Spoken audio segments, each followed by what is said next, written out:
NEBOSH IGC Element 14, Construction Activities Hazards and Risk Control. Introduction. Welcome to Phani EHS Info. In this video, we'll focus on Element 14, Construction Activities Hazards and Risk Control. You'll gain a clear understanding of the hazards specific to construction sites and the crucial steps needed to control these risks. We'll provide an overview of this element and highlight key exam questions to help you prepare effectively for NEBOSH IGC Paper 2. Construction Hazards. Let's start with construction hazards. Working in construction presents unique risks, including those associated with working at heights, excavations, and demolition activities. To manage these risks, implementing control measures such as scaffolding, fall protection systems, and safe digging practices is crucial. These measures help prevent accidents and ensure a safer work environment on construction sites. Construction site management. Next, we discuss construction site management. Effective site management involves implementing comprehensive safety plans and protocols tailored to construction activities. Ensuring proper site supervision and providing adequate training for workers are key components of maintaining safety standards and preventing incidents on site. Legislation and standards. Finally, let's cover legislation and standards. Understanding and complying with construction safety regulations and industry standards are fundamental to managing risks and ensuring legal compliance. Being aware of these regulations helps to enforce safety practices and maintain a legally compliant construction site. Next, we'll review important questions from this element that you need to know for NEBOSH IGC Paper 2. What are the key hazards associated with working at height in construction, and what control measures should be implemented?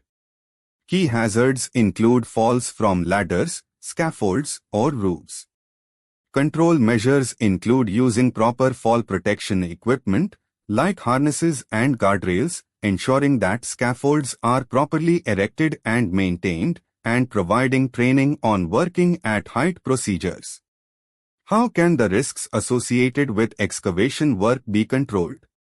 Risks can be controlled by conducting thorough site assessments, implementing proper shoring or trench support systems, ensuring the excavation is properly marked and protected, and providing adequate training and supervision to workers. What are the common hazards related to construction site machinery and how should they be managed? Common hazards include moving parts, noise, and potential for overturning. Manage these risks by ensuring machinery is well maintained, using appropriate safety guards, providing training for operators, and conducting regular safety checks. Describe the control measures for managing the risk of falling objects on a construction site. Control measures include using debris nets or catch platforms, securing tools and materials, and implementing exclusion zones below work areas. Additionally, ensure that all workers are aware of the risk and follow safety protocols. What steps should be taken to manage the risk of noise exposure on a construction site? Steps include using quieter machinery where possible, providing personal hearing protection, conducting noise assessments, and implementing administrative controls such as limiting exposure time. How can the risk of fire on a construction site be reduced?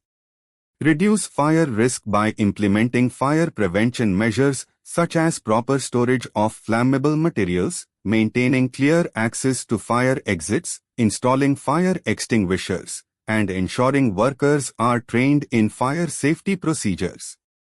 What are the main health risks associated with manual handling on construction sites, and what controls should be applied? Health risks include musculoskeletal injuries. Controls include proper lifting techniques, use of mechanical aids, planning loads and routes, and providing training on safe manual handling practices. How should contractors manage the risk of exposure to harmful substances such as asbestos on a construction site? Manage these risks by conducting a thorough risk assessment, providing appropriate PPE, following safe work procedures, and ensuring proper training and supervision. If asbestos is present, it should be handled by licensed professionals. What are the key considerations for ensuring the safety of workers during electrical work on a construction site? Key considerations include ensuring electrical installations are carried out by qualified personnel, using properly maintained and insulated tools, conducting regular inspections, and implementing lockout-tagout procedures to prevent accidental energizing of circuits. Explain the importance of site security in controlling construction site hazards. Site security helps prevent unauthorized access, reduces the risk of theft and vandalism, and ensures that safety measures are not tampered with. This includes using fencing, security guards, and access control systems. How can the risk of slips, trips, and falls be minimized on a construction site? Minimize these risks by maintaining clean and tidy work areas, ensuring that surfaces are even and well-lit, using anti-slip materials, and addressing any hazards such as loose cables or obstacles promptly. What should be included in a construction site induction to ensure health and safety compliance? A construction site induction should include information on site-specific hazards, emergency procedures, use of PPE, safe work practices, and reporting procedures for accidents or unsafe conditions. What is the purpose of a permit-to-work system on a construction site? A permit-to-work system is designed to control high-risk activities by ensuring that safety procedures are followed before work begins. It helps in identifying hazards, assessing risks, and confirming that all safety measures are in place to prevent accidents. What is the purpose of a risk assessment for lifting operations on a construction site? The purpose of a risk assessment for lifting operations is to identify potential hazards associated with lifting activities, evaluate the associated risks, and implement control measures to ensure safe execution and prevent accidents or injuries. Describe two key hazards associated with working in confined spaces on a construction site and explain the control measures that should be implemented. Hazard 1. Poor air quality.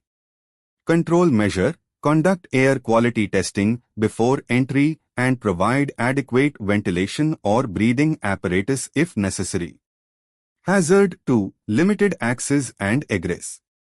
Control measure: ensure that there is a clear and accessible escape route and that workers are trained in emergency procedures for confined spaces.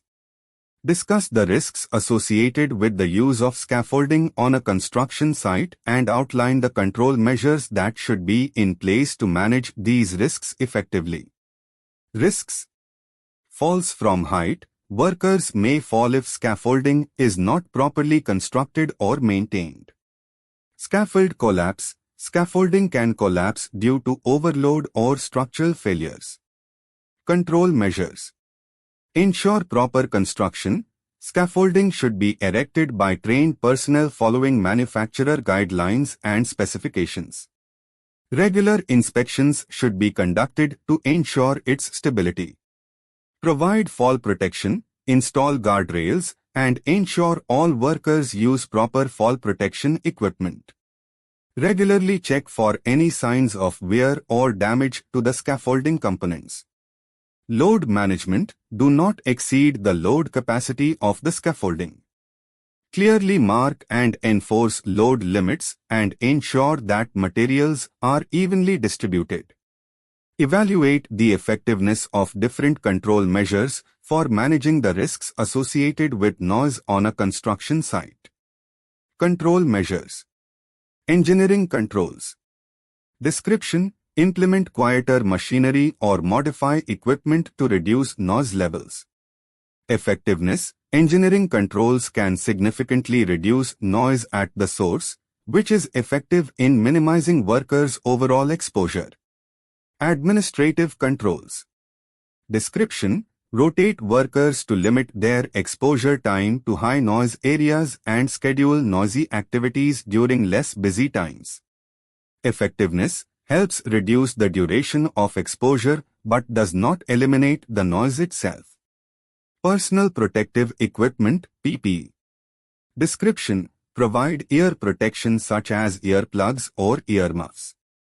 Effectiveness. PPE is effective in protecting individual workers from hearing damage but relies on consistent use and proper fit. Noise monitoring. Description. Regularly measure noise levels to identify high-risk areas and assess the effectiveness of control measures.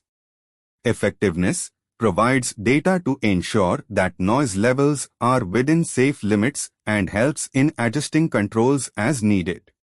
Identify two potential hazards associated with using power tools on a construction site and describe the control measures to mitigate these hazards.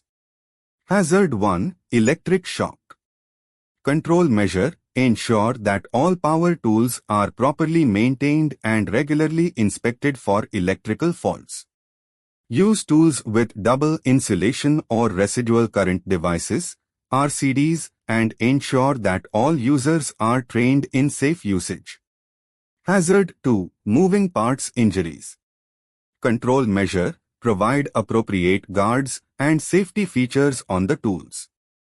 Ensure that operators are trained to use the tools safely and that they wear appropriate personal protective equipment (PPE), such as gloves and safety goggles.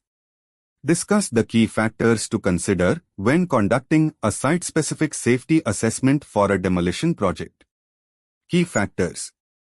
Structural integrity. Assess the stability of the structure to be demolished, including identifying any potential collapse hazards. Ensure that the structure is analyzed by a qualified structural engineer.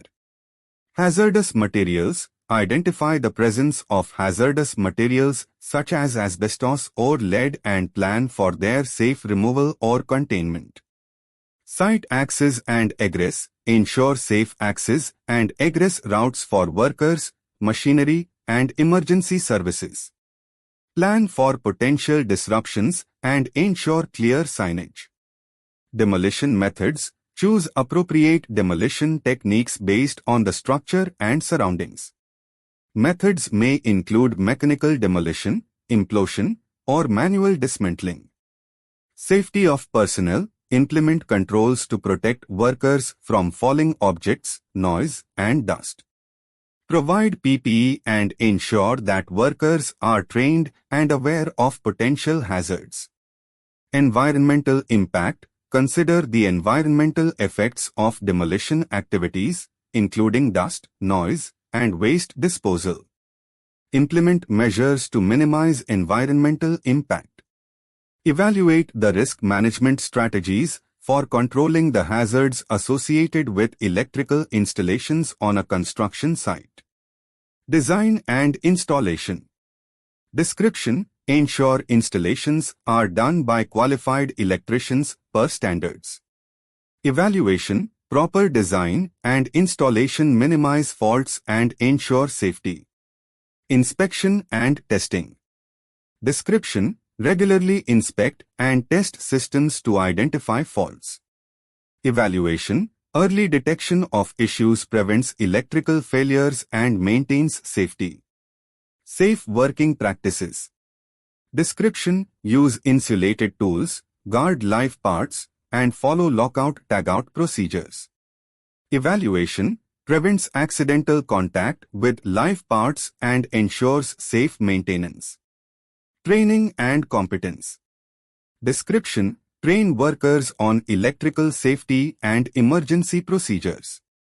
Evaluation. Enhances workers' understanding and emergency response capabilities. Emergency preparedness. Description. Develop procedures for electrical accidents, including first aid and shutdown protocols. Evaluation ensures quick and effective response to incidents, reducing harm and damage. Overall evaluation. Focus on prevention, detection, and response to manage electrical hazards effectively. Proper design, regular inspections, safe practices, training, and preparedness are essential for reducing risks on construction sites. Thanks for watching. For important questions and answers, and to learn about the remaining elements of NEBOSH IGC, please subscribe and follow my channel.